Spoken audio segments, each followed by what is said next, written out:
Boa noite, turma boa. Conforme compromisso, conforme prometido, entramos aí 2 minutos por razões técnicas um pouco atrasado. Quero dar um abraço forte aí em toda a gente querida do Brasil, sempre lembrando com muita gratidão, carinho, respeito, as críticas, que eu dou muito valor também, que me permitem corrigir os erros. Enfim, quero dar um abraço forte para todo mundo aí do sul ao norte, do leste ao oeste do Brasil.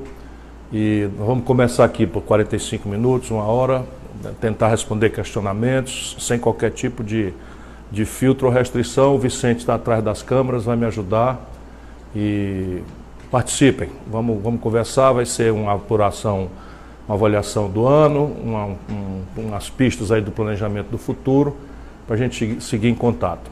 Mais uma vez, forte abraço, obrigado pela participação. Muita gente já perguntando como é que foi a cirurgia, se está tudo bem. É uma cirurgia de próstata, eu já fiz 61 anos, faço a prevenção, isso aqui é muito importante, todos os homens têm que fazer prevenção. E com a idade a próstata cresceu de forma benigna, mas ela de qualquer forma quando cresce, ela começa a obstruir o canal da urina. E aí também tem veias e tal, de maneira que fez alguns sangramentos.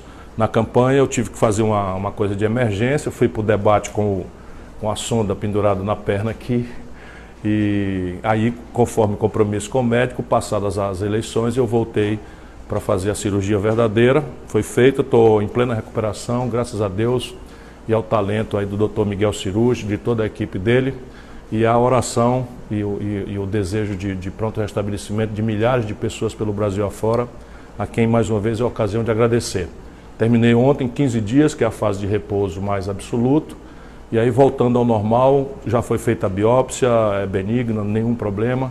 Bola para frente, tudo novo, de novo. Beleza. Bom, Marcelo Filho pergunta para você qual a avaliação sobre o desenho administrativo, principalmente da área econômica do novo governo. Marcelo, eu sempre que estão me perguntando sobre as coisas do novo governo, eu quero começar dizendo, porque nós precisamos fazer isso é um rito da democracia, que nós precisamos, enfim, respeitar a estratégia, o tempo, a liberdade de escolha, enfim, a estratégia basicamente do candidato eleito. Vamos lembrar que eu pedi a esse mesmo povo para ser eleito pelo presidente do Brasil. E não foi a mim que o povo escolheu, foi ao Bolsonaro. Portanto, é democrático, é humilde, que a gente respeite, menos em relação às maluquices do Bolsonaro, e mais em respeito profundo aos milhões de brasileiros que, por ampla maioria, deram ao Bolsonaro a vitória. Portanto, é preciso respeitar o tempo dele, a estratégia dele, os caminhos dele. Isso dito, eu tenho para mim, pela minha experiência, de que os primeiros sinais não são bons. Porque, repare uma coisa, o problema brasileiro, como eu tentei mostrar na campanha, é em si, objetivamente, independentemente de mim, da minha opinião ou dele, é um problema muito grave. A dívida pública está em 5 trilhões e 200 bilhões de reais, o prazo dela é muito curto, o buraco na conta do governo em bases correntes, ainda antes de apurar o efeito dessa irresponsabilidade do aumento que foi dado recentemente, que levanta o teto, é um buraco de 139 bilhões de reais, isso já com o menor investimento da história, as obras tudo paradas pelo país afora. E assim, 63 milhões de brasileiros com nome sujo no SPC, mais de 13 milhões de desempregados, quase 17 milhões de pessoas empurradas para a informalidade, fenômeno que está se agravando com essa reforma trabalhista do jeito que foi feita. Enfim, o problema brasileiro, sem falar na área social, 63 mil homicídios, mais de 60 mil mulheres foram estupradas no nosso país no último ano, nos últimos 12 meses. Portanto, é um problema muito grave para qualquer um. Se você pegar junto, fizer tudo direito, ainda assim o trabalho não vai ser fácil. O que nós estamos vendo acontecer? O Bolsonaro parece que está reservando para si um papel de relações públicas, de agitador, de animador de auditório na presidência da República. E o poder real ele está delegando ao que ele chama de superministérios. O Ministério da Economia, com Paulo Guedes, que para mim, eu conheço do passado, tem uma concepção completamente errada e crenças completamente ilusórias. Por exemplo, ele acha que vender tudo é o que vai resolver o problema da dívida brasileira. Se ele conseguisse, o que não vai conseguir, isso daria algo no máximo a 500 bilhões de reais para uma dívida, como eu já disse, de 5 trilhões de reais. Sem se falar que isso constrói um outro problema, porque no Brasil, privatizar, isso não está nos manuais, significa na prática, porque não existe capital no Brasil suficiente, entregar para o estrangeiro esses ativos. E são ativos que, por regra, não exportam nada, portanto não geram dólar, ou seja, geram passivo, que é uma coisa grave que nós não vamos ter como financiar. Isso, por um lado, da economia. No outro lado, você tem a política. Então, na política, parece que ele está tentando aquilo que, por exemplo, a Dilma andou fazendo, que é a recrutar individualmente fulano, beltrano, cicrano, desconsiderando as organizações partidárias. Evidentemente que isso também é muito improvável que dê certo. Agora que o presidente está forte, está eleito, todo mundo faz essa homenagem para quem está chegando, mas os políticos não gostam disso. Eles querem ser valorizados pelos coletivos que eles representam, eles querem negociar. E, evidentemente, você não pode mais negociar nas bases em que o PT negociou e que o Fernando Henrique negociou, porque deu nisso que deu, não é? Loteamento, corrupção, fisiologia, mas é preciso trocar essa interlocução por um grande desenho novo no Pacto de Governadores, que não estão sendo sequer procurados para conversar. De maneira que eu acho, né, desejando que eu esteja errado, que é muito improvável que dê certo esse desenho. Chefe, muita gente perguntando sobre o desenho de todos os ministérios do Bolsonaro, as pessoas que estão sendo escolhidas, qual a sua análise?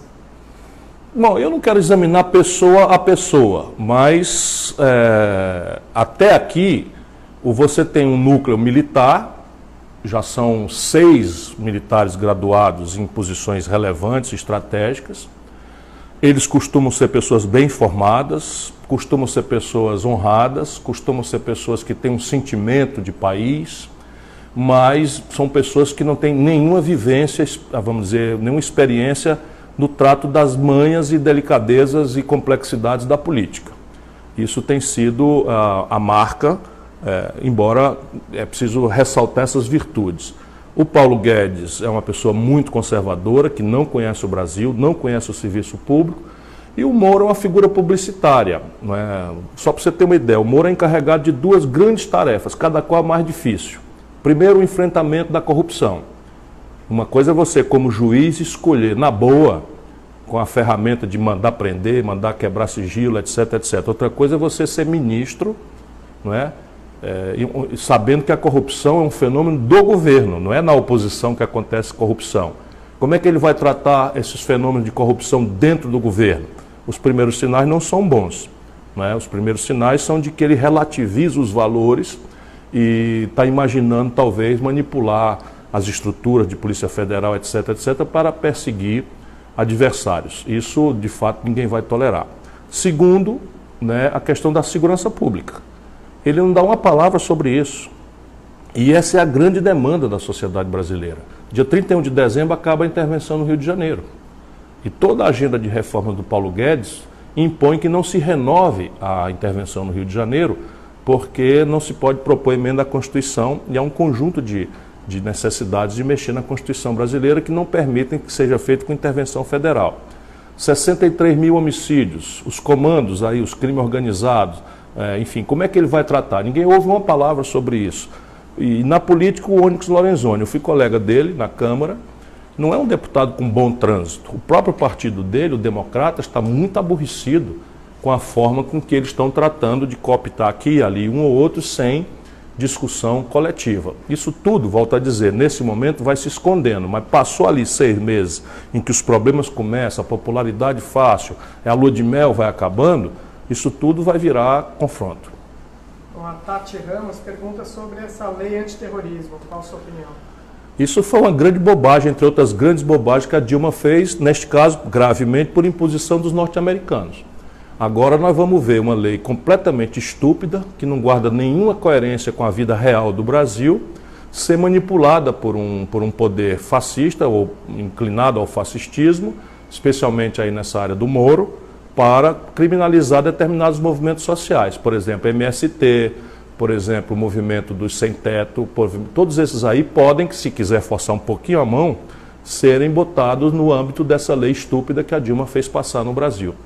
E aí isso é um pouco a questão, eu estou interessado em pôr isso em discussão, sem querer polêmica, mas isso é muito o PT, não é?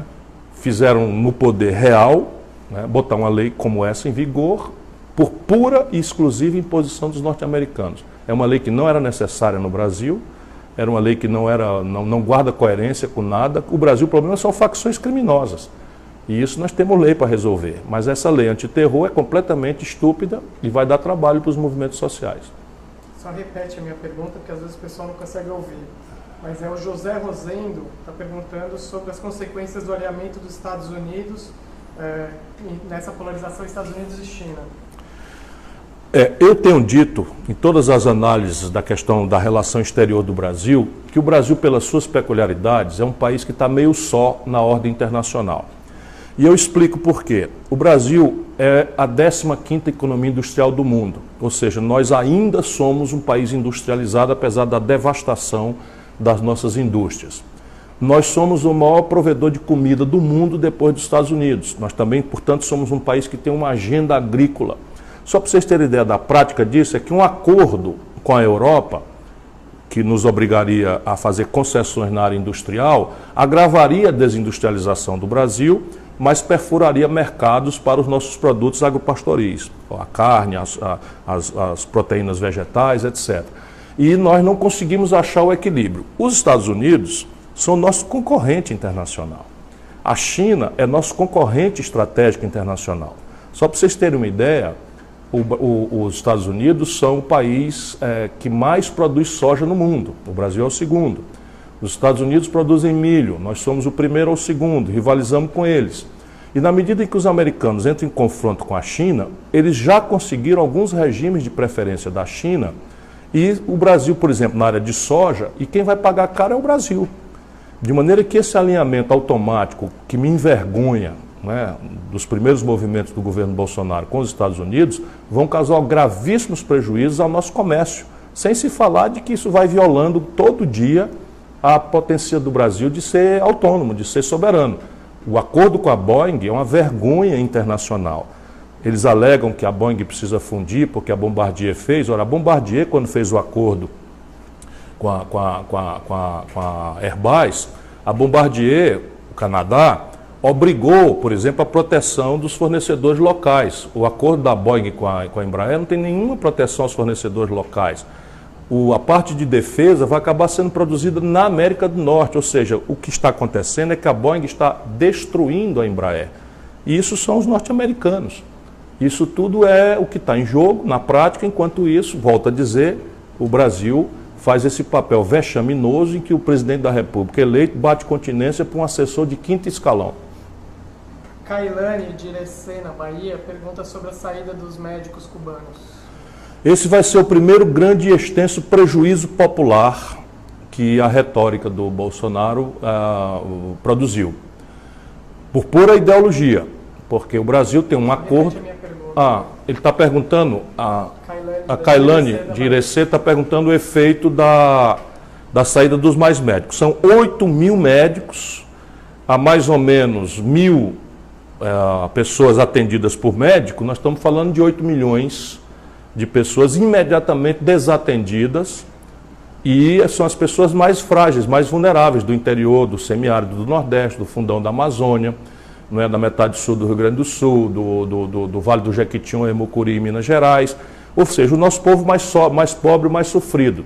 Evidentemente que esse é um problema onde fica muito clara a necessidade de se discutir um projeto de país, a falta de uma discussão. Quer dizer, 4 mandatos do PT, a resposta para a falta de médicos no interior foi um acordo que não deixa de ser envergonhante para um país como o Brasil, com um país que é do tamanho do Ceará e que tem muito mais capacidade de formar médico do que nós. Isso não pode ser uma solução para um país como o nosso. De outro lado, assume o Bolsonaro e, por pura ideologia, por mesquinharia ideológica, põe para fora sem nenhum preparo, sem nenhum planejamento, 8 mil médicos, inventam uma retórica aí como se estivesse preocupado com a condição de trabalho desses médicos e deixa desatendida a população. Evidentemente que a solução para isso é mudar a formação do médico brasileiro.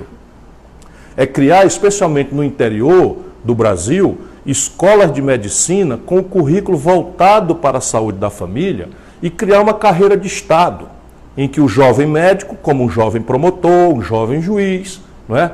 Começa a carreira no lugar mais distante, com condição de trabalho, mas sabe que vai crescer na profissão e um dia vai chegar na capital com remuneração compatível com a evolução e com a qualidade e seus méritos. Isso é o que eu ando propondo faz muito tempo no Brasil.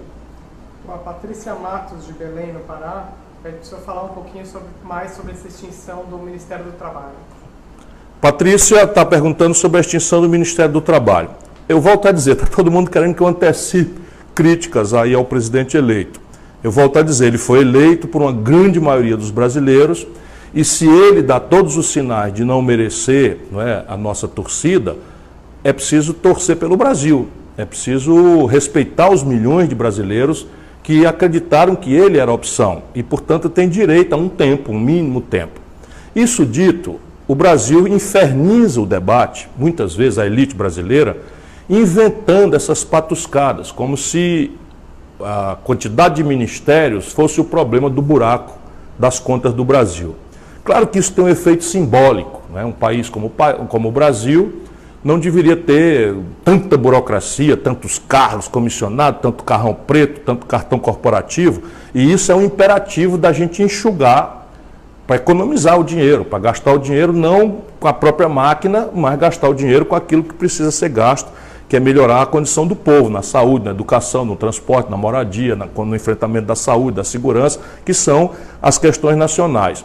Mas aí o Bolsonaro ouve o galo cantar não sabe aonde, prometeu 15 ministérios e agora que ele está vendo a realidade, já começa a fazer um punhado de bobagem, vai e volta e tal. Por exemplo, na Fazenda, colocar indústria e comércio, planejamento junto com Fazenda é um erro grave, porque o planejamento controla o orçamento e a Fazenda arrecada.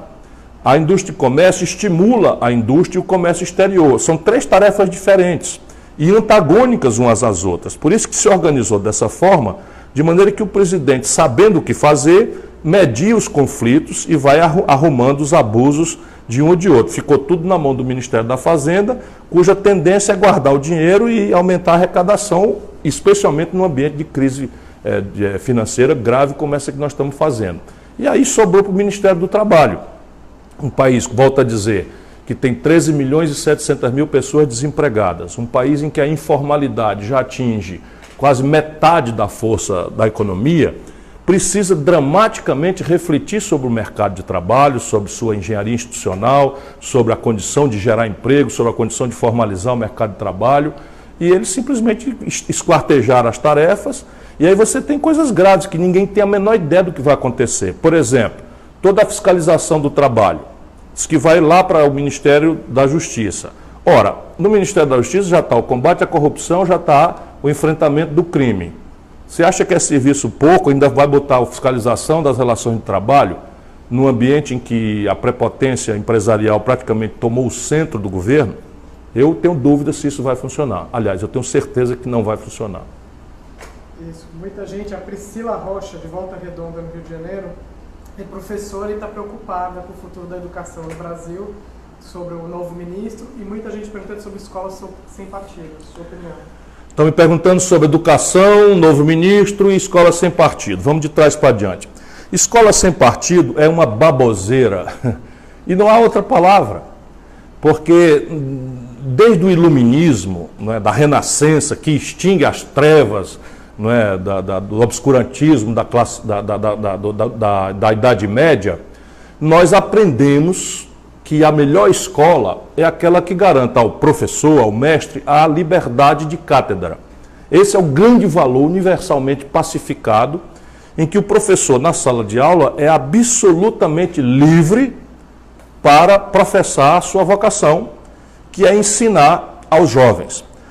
A pedagogia ideal é, modernamente, aquela que ensina ao jovem a pensar. Não é aquela que transmite informação passiva, é aquela que ensina o jovem a perguntar. Idealmente, tudo deveria ser dito ao jovem estudante de forma contraditória e dupla. Então, as teses sobre o descobrimento do Brasil, se foi por acaso, se foi uma trama da disputa entre Portugal e Espanha, tudo isso devia ser ensinado, porque flui daí a capacidade crítica do jovem estudante de ele próprio pensar com a sua própria cabeça. Essa gente que não conhece absolutamente nada, inventou agora essa patuscada. E a senhora, professora, imagine que tarefa seria, só para a gente rir para não chorar, que tarefa seria você fiscalizar algo ao redor de 50 mil professores nas salas de aula para garantir que o professor, em algum momento da sua lição, não estaria professando alguma predileção ideológica. Como se predileção ideológica nenhuma fosse possível. Na verdade, o que eles querem, e a gente está vendo aí na Constituição do governo, é uma escola com o partido da reação, com o partido que explica com um anacronismo ideológico aquilo que é a injustiça, a desigualdade. Eu acho que o Supremo Tribunal Federal Brasileiro, e isso é a beleza da institucionalidade democrática, vai logo mais pôr um ponto final nessa estupidez, porque isso na prática eu também considero inconstitucional. Você não pode violar a autonomia do professor em sala de aula. É claro que o professor deve ele próprio ter a prudência, não é, de não querer fazer a cabeça de ninguém. Mas eu que tenho filhos, que já eduquei 3, que tenho um novinho agora, nunca me preocupei com o que eles ouvem na escola. A gente conversa em casa. Quem educa filho não é só a escola, quem educa filho é a família. São os pais, é a vida, é a rua. E a escola, o que dá a ele é um método, e é preciso respeitar a autonomia do magistério. Muita gente perguntando aqui sobre a união da FUNAI com o Ministério da Agricultura. Outra aberração, estão perguntando o que é que eu acho da fusão da FUNAI com o Ministério da Agricultura. Isso daí é mais ou menos o casamento do macaco prego com o tamanduá. Quer dizer, não sei rigorosamente o que é que uma coisa tem a ver com a outra, a não ser a despudorada evidência, não é, de que eles querem transformar a política indigenista brasileira num exercício de conflito com a produção. Ora, isso tem que ser mediado e, evidentemente, nós não podemos aceitar no Brasil, primeiro, retrocesso. Eu, como brasileiro, sei que há abusos.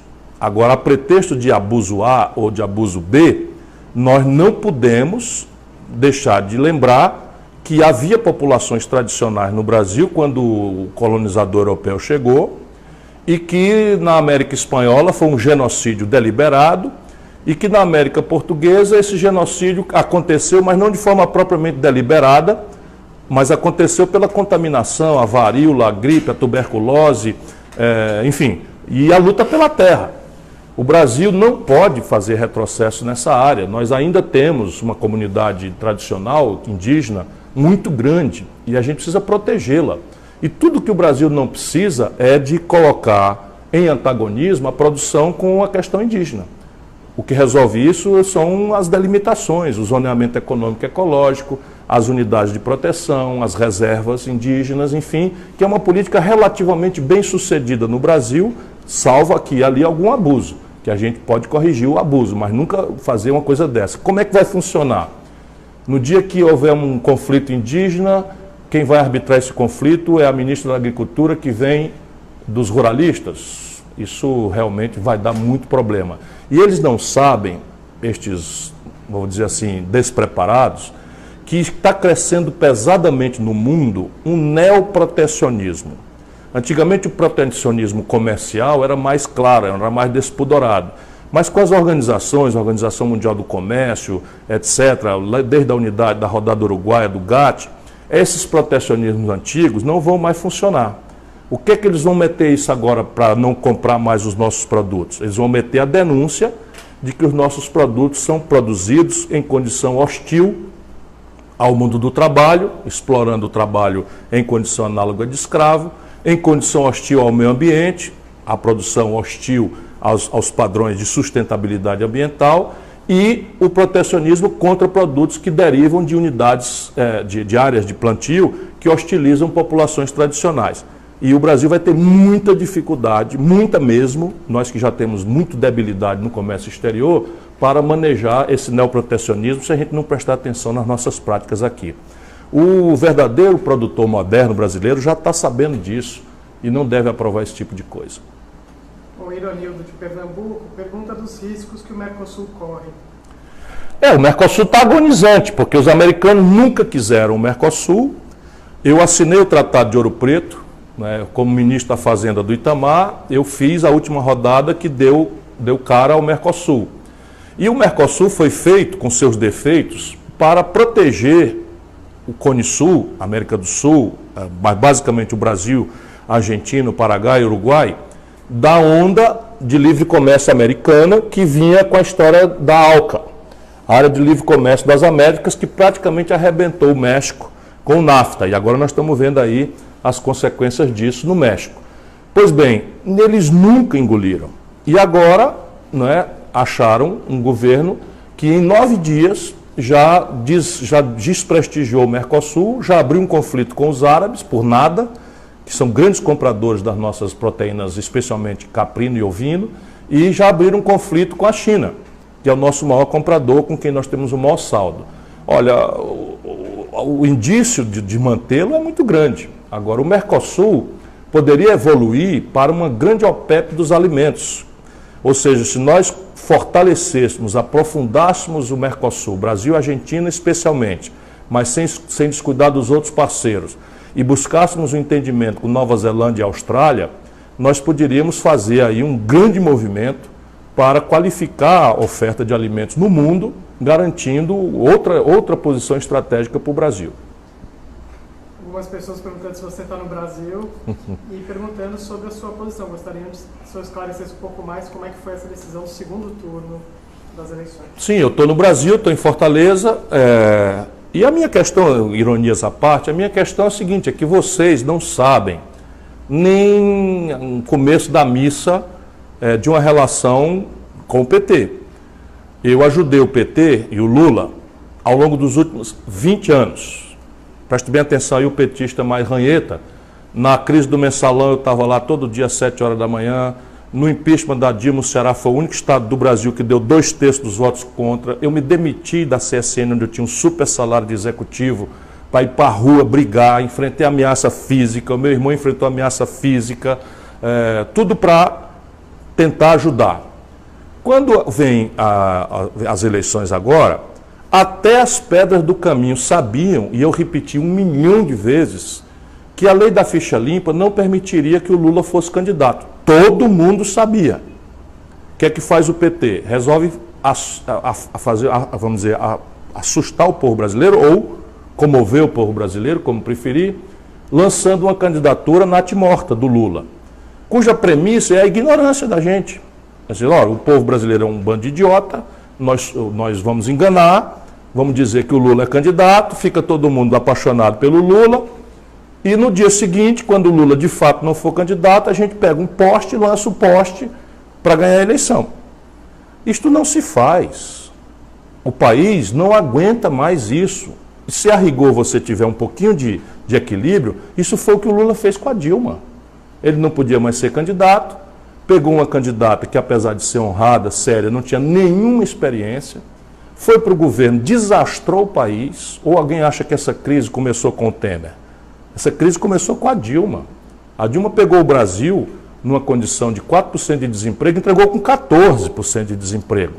O ódio das pessoas pela desvalorização do real, pelo desmantelo, foi agravado porque ela escolheu o Levi, esse mesmo que vai trabalhar com Bolsonaro, foi escolhido pela Dilma para ser ministra.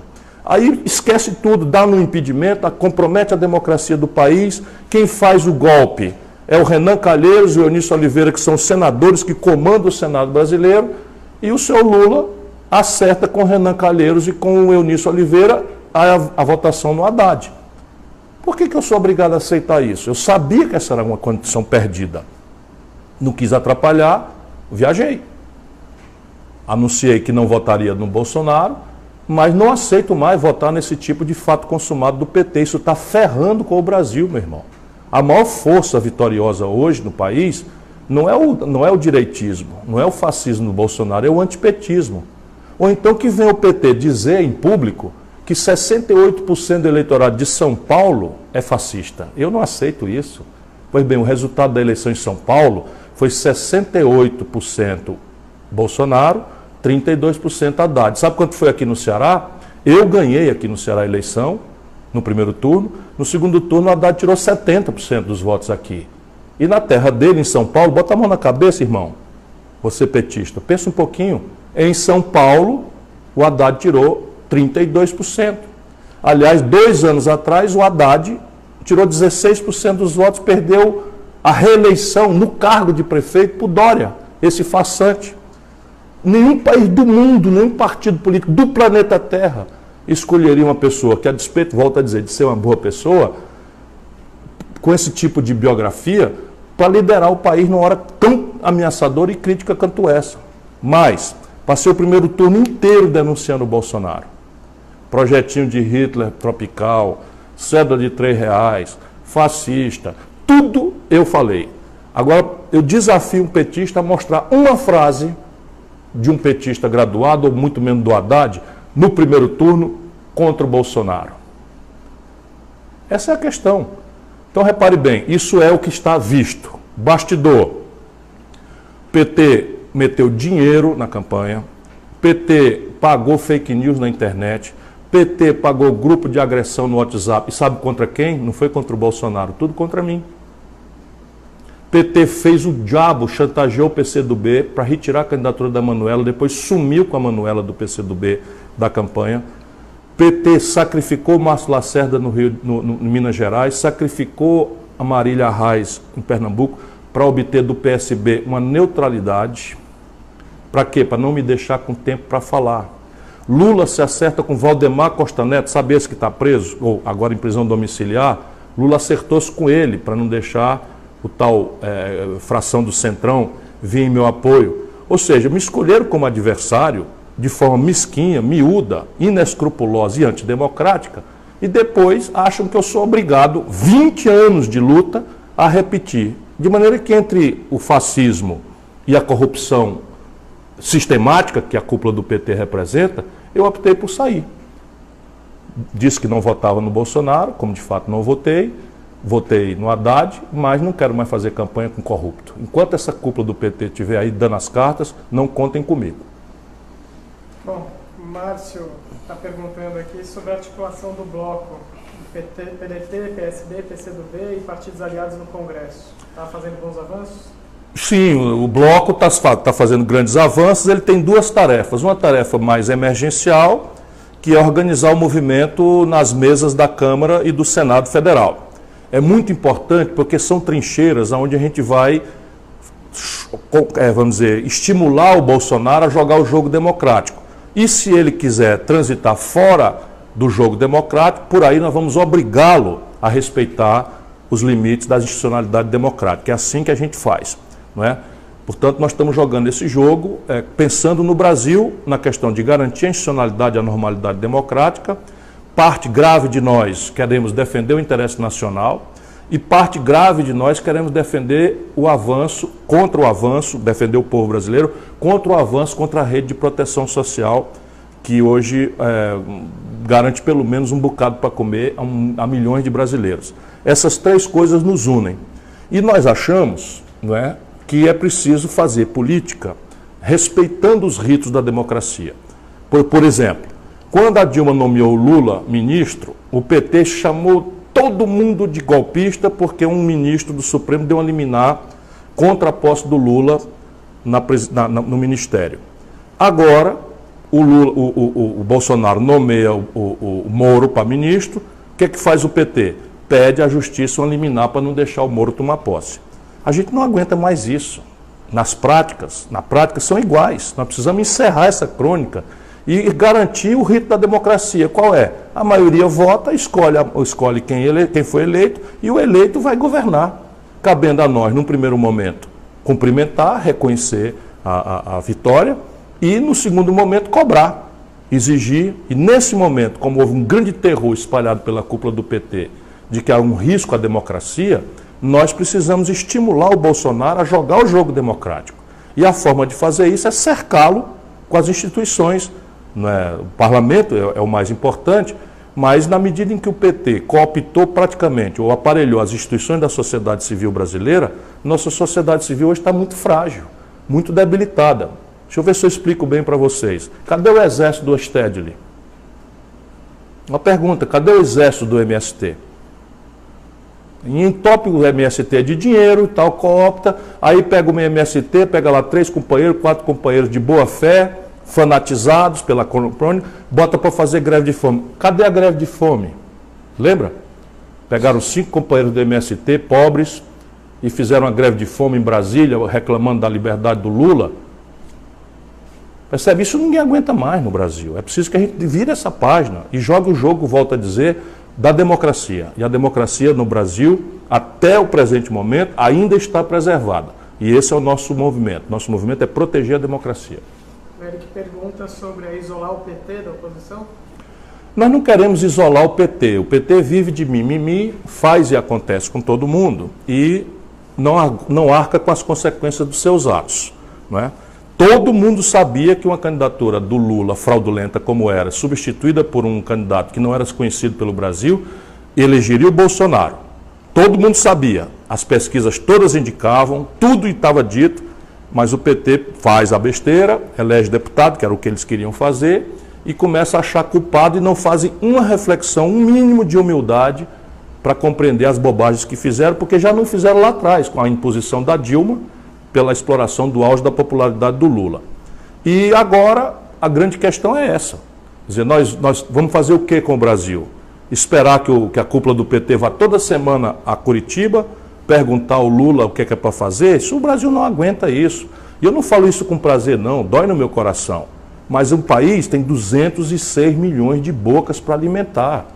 Nós não podemos ficar cultivando esse caudilismo sul-americano, tisnado de ladroeira para todo lado, e considerar o povo brasileiro culpado. Volto a dizer, alguém no PT assume que está dizendo que 70% do eleitorado do Rio de Janeiro é fascista? Pois essa proporção de gente que votou no Bolsonaro. Alguém assume no PT que mais de 65% do eleitorado de Minas Gerais é fascista, é de direita? Quando o Lula ganhou as eleições nesses 3 estados, todas as vezes? Essa é uma questão que a gente precisa pensar. Eu respeito o povo brasileiro. Quis muito que votasse em mim. Preferiu votar no Bolsonaro com ódio ao PT, acho que foi um erro, respeito profundamente e espero amanhã merecer a confiança das pessoas, porque falo com franqueza, com fraterno respeito. Muito bem. As pessoas estão perguntando quais as estratégias para o campo progressista, pensando já para as eleições de 2020 e 2022. Eu acho que nós temos que propor. O Brasil tem um problema grave, mas o Brasil é dos raros países do mundo que tem saída. O Brasil, se tiver um projeto nacional de desenvolvimento que compreenda as tarefas e faça com que essa compreensão seja coletiva, não dependendo de um caudilho, de um iluminado, de um ser supremo que vai dizer faça assim, faça assado. Nós precisamos fazer com que a sociedade civil aproprie a lógica, não é, de como tirar o Brasil dessa crise. E isso é o que eu vou me dedicar e vou estimular esse bloco a fazer. Então, nós vamos propor, ainda estou fazendo a revisão aí de um livro. Esse livro é muito prático, é um livro que desenha um pouco as raízes, as estratégias desse projeto nacional. E aí a nossa relação com o governo vai ser assim. Aquilo que o governo propuser em direção àquilo que a gente acha que é coerente com o que as necessidades do país pedem, nós vamos dizer sim, vamos dialogar, vamos aperfeiçoar, vamos melhorar. Aquilo que, entretanto, o governo disser que colida com isso, nós vamos dizer isso não, e nós propomos alternativamente isto, para que o debate seja assim, ao invés de ser a negação, seja a afirmação de um conceito. E vamos juntar uma turma, que é o que eu já juntei, mas vamos fazer isso de forma sistemática. Conversei com o Mauro Benevides Filho, com o professor Nelson Marconi, enfim, com uma série de pessoas que estão me ajudando. Nós vamos acompanhar o governo a partir dos seus 100 primeiros dias, nós vamos dar essa lua de mel aí, nós vamos acompanhar detalhe por detalhe, para, volto a dizer, vigiar a normalidade das instituições democráticas, proteger o interesse nacional gravemente ameaçado, eles vão entregar tudo se a gente deixar, e proteger a agenda dos mais pobres, porque também eles não têm nenhum apreço aparente pela situação da miséria que já atinge mais de 50 milhões de brasileiros. Então isso é uma tarefa muito difícil, mas nós vamos executá-la com muito amor e entusiasmo. As eleições de 2020 são importantes? Sim, as eleições de 2020 elas têm uma importância, elas não são uma vez de transmissão, como a gente às vezes a imprensa imagina, quase não há relação, mas se o Brasil quer se renovar, e até 2020 já vai ficar muito clara a frustração da esmagadora maioria do povo com isso, haverá uma procura e nós precisamos oferecer ao povo caminhos alternativos para que o povo, ao se frustrar eventualmente com essa agenda do Bolsonaro e essa maluquice que eles estão propondo, não vá fazer o quê? Botar o dedo no nariz e voltar para o velho PT. Nós não podemos fazer isso porque o Brasil, volta a dizer, não aguenta mais isso. É preciso criar caminhos novos. Então há todo um processo nosso de recrutamento de jovens, isso é o que mais me entusiasma, filiando a qualquer partido, mas eu estou chamando para filiar o PDT, nós criamos um programa com a liderança do presidente Carlos Lupe, PDT de portas abertas, digital, PDT digital, e vamos fazer isso, vamos fazer uma grande interatividade programática para a gente discutir os problemas e estimular o jovem brasileiro a tomar conta da política, porque a atual geração fracassou. Se eu ainda escapo, não sei, mas a atual geração, quando a gente assiste o que está acontecendo, é preciso ter humildade para dizer que os jovens precisam urgente tomar conta do Brasil. A Shell Viana, que é da Salvador da Bahia, está perguntando sobre essa onda de jovens indo para o PDT, como é que faz para atrair mais gente para o partido. É importante que as pessoas leiam, não é? O PDT tem duas coisas, pelo menos, muito importantes. Primeiro, doutrina. A única força realmente, genuinamente nacional, que moldou um desenho de economia política com a cara verde e amarela é o trabalhismo brasileiro. E esse trabalhismo, que foi responsável pela industrialização do país, pelo Brasil moderno, ele tem lacunas, tem falhas, mas na data ele foi extraordinariamente pioneiro, quando adaptou um certo keynesianismo, não é, à realidade brasileira. Isso vale a pena estudar, porque o Brasil, nesses tempos bicudos e estranhos, o Brasil não é um país cuja história seja condenada ao fracasso, é o contrário. Entre 1930, quando acontece a Revolução sob inspiração trabalhista, que moderniza o Brasil, e 1980, o Brasil foi a economia que mais sofisticadamente cresceu no mundo. Ou seja, o céu é o mesmo, o povo é o mesmo, o chão é o mesmo. Por que aconteceu esse extraordinário fenômeno e agora nós estamos desde 80 sem crescer? A política.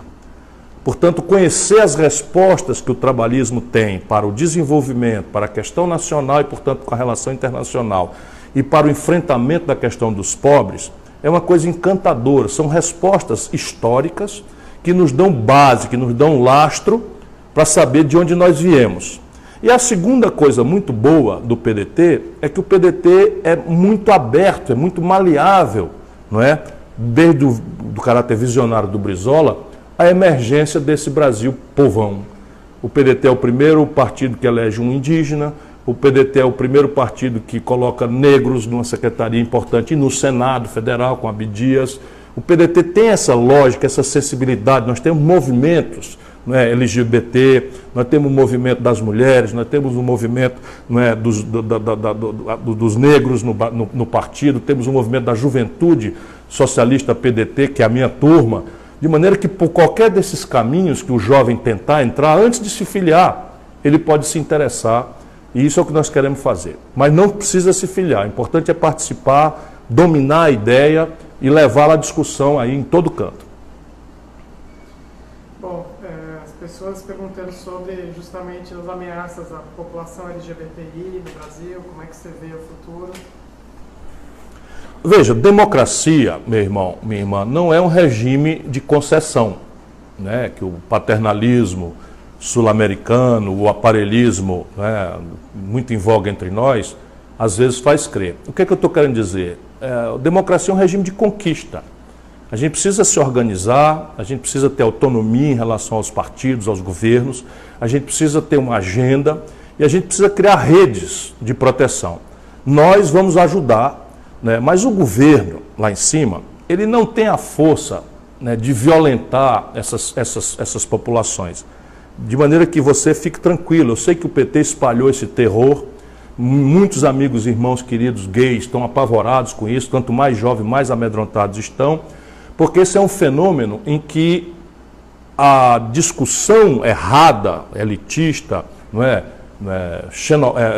homofóbica do Bolsonaro, xenofóbica também, não é, permitiu que imbecis na sociedade começassem a exercitar essas coisas erradas. Mas isso não vai deixar de ser crime, isso nós não vamos tolerar, e é preciso, volto a dizer, nos organizarmos, nos unirmos e criar redes de proteção. Redes de proteção, porque nós não vamos tolerar, evidentemente, muito menos do governo, por isso que a institucionalidade é importante, e muito menos embaixo. Portanto, denuncie, faça chegar para nós, por exemplo, nós vamos ajudar todas as populações que sofrerem qualquer tipo de violência. Tem gente perguntando aqui do seu futuro, o que você vai fazer a partir do ano que vem e se pretende ser candidato em 2022. Bom, o safo aí dos políticos espertos é que o futuro a Deus pertence, e evidentemente a Deus pertence, mas eu tenho um plano. O meu plano é basicamente seguir lutando. Acho que o Brasil vive um péssimo momento, mas como eu tenho um coração inveteradamente otimista, eu acho que esse péssimo momento é um momento muito fecundo para a gente semear a novidade, semear o novo projeto, porque as coisas vão ficando mais claras. Na medida em que você faz a oscilação de uma esquerda corrompida para uma direita fascista, incapaz de entregar aquilo que simploriamente prometeu, acabar com a violência, acabar com a corrupção, isso tudo é mentira. E vocês vão ver isso daí. Então a população pode ter a vontade agora de achar uma coisa equilibrada, que não seja personalista, que seja mais baseada em ideias, em projetos, e que a gente possa oferecer concretamente saídas para o país, que não são fáceis de falar, mas que são perfeitamente praticáveis para oferecer um futuro próximo ao Brasil, diferente desse de desemprego, de sofrimento, de humilhação e de medo do futuro. E eu vou estar inteiramente devotado a essa tarefa. O partido está me dando condição, eu aceitei que o partido me lance candidato em 2022, mas eu tenho que ser humilde para dizer que daqui a 2022, né, sabe-se lá o que é que vai acontecer no país. Por agora, estou terminando de rever um livro, vou lançar um livro, para termos aí uma base teórica para a gente discutir, vou lançar esse livro pelo país inteiro, sigo atendendo convites das universidades, palestras, institucionalidades, e o que mais me apaixona, falar com a juventude brasileira para preparar aí uma corrente de opinião cada vez mais consciente, lúcida, porque isso é que vai mudar o Brasil. Já deu 50 minutos. Deu? Bom, por agora, hoje, estou encerrando o ano aqui público, ficarei aí dando notícias. Muito obrigado mais uma vez a todos. Nada de perder a esperança, desesperar jamais. E se temos um péssimo momento na vida real brasileira, temos um momento muito fecundo para produzir, trabalhar, plantar e quem sabe amanhã você, jovem brasileiro, possa ter a condição de viver naquilo que eu sei que o Brasil pode ser, porque a minha geração ganhou todas e eu quero que você volte a ganhar também. Forte abraço para todos, um beijo no coração.